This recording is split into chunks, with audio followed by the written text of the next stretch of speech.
Well, I'm at the garden tomb here. This is one of the garden tombs, claimed to be the place where Jesus was buried. And I want to show you a couple of things that are just interesting. And there are people that have made documentaries and heaps of stuff on here, but let me show you just a couple of things. These boxes right here, you can see, are about the length of the longest bone in the body, which is the femur bone. And what would happen is they would bury somebody, and a year later they would come back.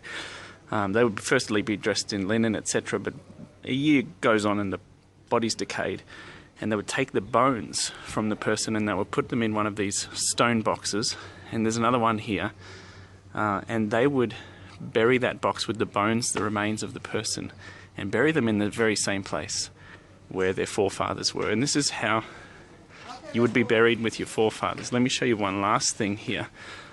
There is a carving of an anchor here in the rock, and early Christians carved this in when they discovered this is the place of the tomb, to show that Christ is an anchor to their soul, carved in the rock.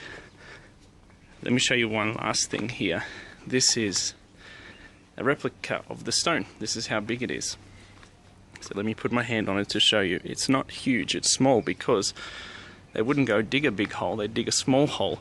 And you can see the trough that the stone was put in, because it said that when they went into the tomb, they stooped down to get in there. So they've made the doorway bigger, but earlier it was a lot smaller. So just an amazing holy place of resurrection. And by the way, there's no one in the tomb.